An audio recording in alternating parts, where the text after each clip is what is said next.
ये एक बहुत ही पिछड़ा और नक्सल प्रभावित गांव समझा जाता है। आप इसकी इमारत देख सकते हैं, कितनी शानदार इमारत है। और इस इमारत की जो बनावट है और इसकी जो स्थिति है, वो देखकर ये अंदाज़ा लगाया जा सकता है कि मूलभूत इंफ्रास्ट्रक्चर जो है पंचायतों का अब यहाँ पर विकसित हो गया है, डेवलप्ड हो गया है। मगर इसके बावजूद अब कौन सी ऐसी समस्याएं हैं जो ग्रामीणों की हैं, और ग्रामीण अब और क्या चाहते हैं, और इस नगर नक्सल प्रभावित क्षेत्रों के ग्रामीणों का क्या कहना है, ये हम समझने के लिए आज यहाँ आए हैं। उनकी क्या मांगे हैं, क्या चाहते हैं। तो एक महिला ने हमसे बात की और उसने अपनी बात खुली तौर पर की। उसने जो जो समस्याएं हैं, एक नागरिक होने के नाते, क्योंकि जिस तरह से उसने हमसे बात की है उसके ऊपर हम अंदाज़ा लगा सकते हैं कि एक ज़माने में इस क्षेत्र में आने के बाद कोई बात करता नहीं था किसी से, कोई किसी से देखकर छुप जाया करता था। आज वो परिस्थिति नहीं है, आज बिल्कुल निडर हैं। और ये महिला जिस तरीके से बेबाक तरीके से हमारे कैमरे पर बात कर रही है, उससे अंदाजा लगा सकते हैं कि अब लोगों की अपेक्षाएं सरकार से कुछ हैं। तो क्या अपेक्षाएं हैं सरकार से, ये हम उनसे ही जानेंगे। कुछ नागरिक यहाँ बैठे थे, हम उनके पास गए हैं, तो हम देखेंगे कि वो क्या चाहते हैं सरकार से। ठीक है। माझं काय म्हणणं आहे का सचिव आहे. हाँ हाँ। सचिव आहे ना, हे कर्मचारी आहेत हे येणं जाणं करतात. मग त्यांचं काम आहे ना, ड्युटी ज्या गावात ते सर्व्हिस करते त्याच गावात राहिले पाहिजे. नाही राहत तर रोजच ड्युटी करायला पाहिजे. आज गरीब गुंडे लोक आहेत, कोणी मुलाचा दाखला आहे किंवा कोणता मुलगा जन्मला त्याची जन्म तारीख देणी आहे, कोणी मृत्यू पावला तर त्याचं मृत्यूची तारीख देणी आहे ना. मग त्या सचिवने ते ग्रामपंचायत मध्ये हजर राहिले पाहिजे, आपलं काम करायला पाहिजे. फुकटचा पगार घेतात का ते लोक? पण आता दोन दोन चपराशी सगळे आहेत. मग लवकर पेटी. देखिए, इस महिला ने बेबाक तरीके से हमारे कैमरे पर एक दर्द अपना बोल कर दिखाया है।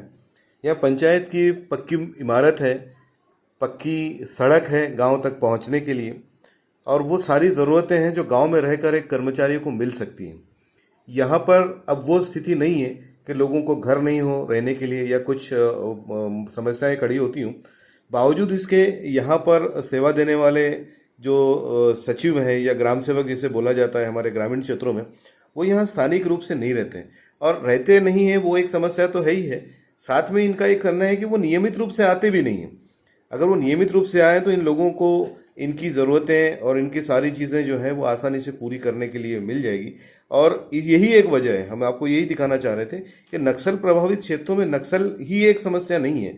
यहाँ पर प्रशासकीय व्यवस्था का या प्रशासन का लोगों की ज़रूरतों के प्रति खरा न उतरना, ये भी एक समस्या है। लोग चाहते बहुत कुछ हैं, प्रशासन से अपेक्षाएं रखते हैं, चाहते हैं कि वो व्यवस्था के साथ मुख्य धाराओं में आए करें, मगर बावजूद इसके इस तरीके की जो नीतियां होती हैं इन प्रशासकीय कर्मचारियों द्वारा, वो कहीं ना कहीं इन ग्रामीणों में नाराज़गी का सबब बनने के लिए एक वजह बन रही है।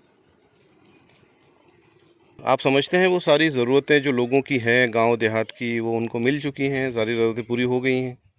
ये तो पता तो नहीं है, लेकिन होना चाहिए। होना चाहिए। ठीक है। आपकी क्या अपेक्षाएं हैं कि हम अगर आज़ादी के 75 साल के उसमें प्रवेश कर चुके हैं, तो हमारी एक सामान्य नागरिक होने से क्या अपेक्षा रहती है? वो अपेक्षा अब क्या है कि भाई देख, सरकार जनता की हर जैसे कोई मांग होती है सब पूरा करना चाहिए। जी जी। तो ऐसी कौन सी मांग है जो आपको लगता है कि नहीं पूरी हुई है इन 75 सालों में भी आपके क्षेत्र में? झाड़ी पट्टी में क्या होता है, कुछ नहीं होता है इधर। देखिए, ये एक उदासी भरा लहजा है। ये जो भाई हमसे भी बात कर रहे थे, इन्होंने कहा कि झाड़ी पट्टी में क्या होता है। ये उदासी जो है, ये उदासी ही कहीं ना कहीं हमारे क्षेत्रों को किसी दूसरे समांतरण सरकार के प्रति रुझान करने की या उनके अस्तित्व को मजबूत करने की वजह भी बनती है।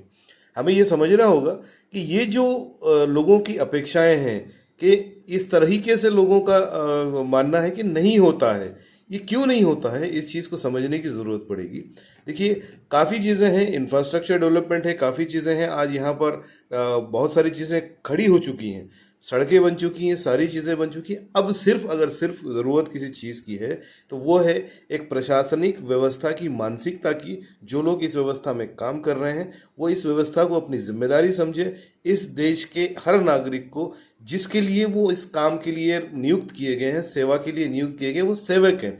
वो सेवक के तौर पर लोगों के बीच जाएं, लोगों के बीच रहें, लोगों के मन में अपने और अपने प्रशासन के प्रति या सरकार की व्यवस्था के प्रति विश्वास दिलाएं और लोगों के काम आए, जिससे लोग जो हैं वो आप पर विश्वास करें, व्यवस्था पर विश्वास करें और इस चीज़ को बढ़ावा न दें जो हमारी व्यवस्था को कहीं नुकसान पहुंचा सकते हैं।